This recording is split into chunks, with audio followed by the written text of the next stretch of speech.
Our first chance with real wild deer is at Fire Island National Seashore off the coast of Long Island.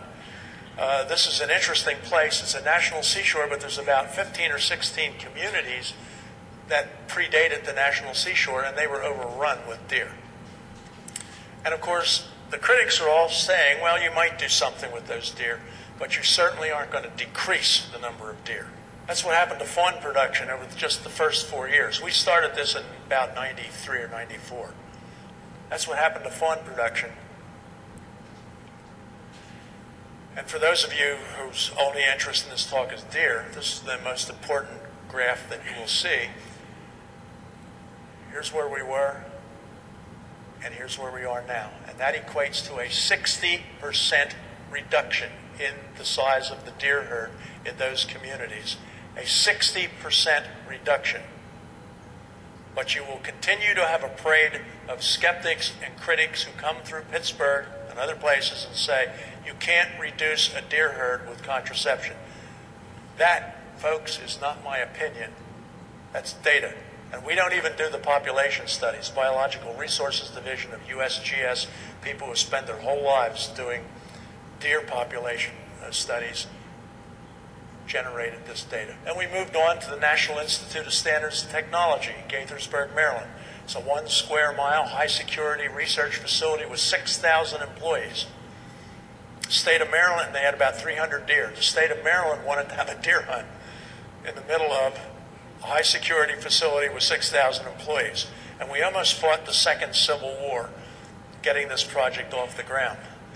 Feds against the state here in this case.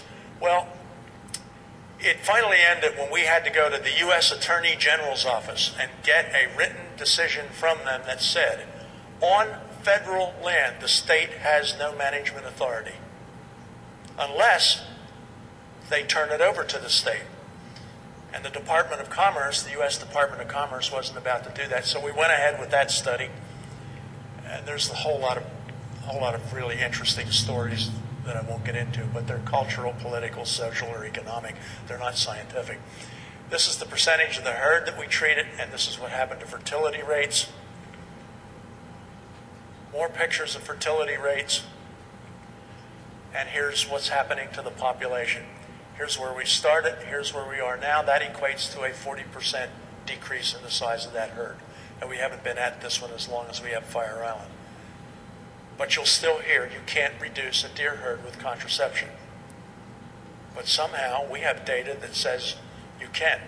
This is interesting because the critics also said, well, if you chase all these deer around with dart guns, they're going to run all over the place, and you're going to see a big increase in deer-car collisions. This is the population curve for NIST as a result of contraception. This is the deer-car collision curve.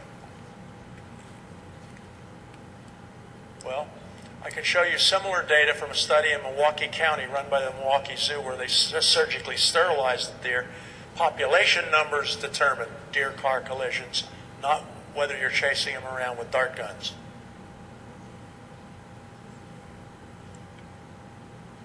Now we're doing a project on Phipps Island, South Carolina, and we're testing a one-shot long-acting form of the vaccine. And this is the control pregnancy rate. This is one type of long-acting vaccine that we're using, and you see we're down to 25% pregnancy rates. And another type of the vaccine that we're using, we're down to 0%. So this is moving along very promising. Now, very quickly, regulatory issues. Until now, Food and Drug Administration was the sole regulatory agency. And the opponents who don't want this used will say two things to you. You can't use this because it's experimental and it's not approved. The word approval, as used by the Food and Drug Administration, means over-the-counter or by prescription commercially. And we never had any intentions to make this a commercial vaccine. And in fact, we have taken steps to make sure it can't be patented and that it doesn't become commercial. So FDA didn't know what to do with us. Now, how many of you know someone who's taking a cancer drug? Probably a lot of you. All of those, no, not all, most of those, 90%, are not approved by the FDA. Their use is authorized by the FDA, as is our vaccine, done through something called an investigational new animal drug exemption. And that will only be issued by the FDA if you can provide pilot data that ensures them this is pretty safe. And then you're allowed to use this under their authorization. No, it's not approved. And because it's not approved, it carries the name experimental, and that's used to scare people. Within the year, all regulatory authority for wildlife contraception, with the exception of zoo animals, will be turned over to the EPA. And we don't have a clue what that means. For 15 years, I haven't figured out what FDA wanted. I have no idea what it will be like working with EPA. Then if it's wildlife, not on federal land, you have the state. State is legally responsible for the management unless they approve its use. Doesn't matter whether you own the land or not. You can't do anything that the state doesn't want you to do. So that's another layer of approval. And then you have local problems. Suppose a township has a firearms ordinance. Dart guns are firearms. Somehow you have to get around that. And then in the zoos, it goes through what we call an institutional animal care committee for every protocol in every zoo. In case you're sitting there listening to this bizarre topic of wildlife contraception, and you think I'm some wingnut from Montana, which has a lot of wingnuts, this is just the list that I know of firsthand of academic institutions that are currently involved in the development of wildlife contraceptives.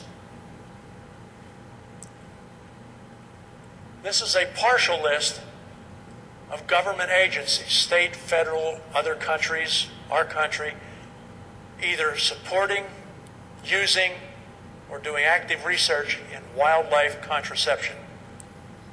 And this is a very incomplete list. It's all I could think of at the time, but there's actually another 5 at least. Proprietary companies working on wildlife contraceptives.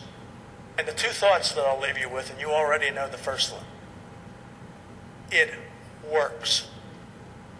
It works well. And the final thought that really bothers the critics is a saying from someone by the name of Lerner way back, and that is, men die, but ideas don't. Thank you.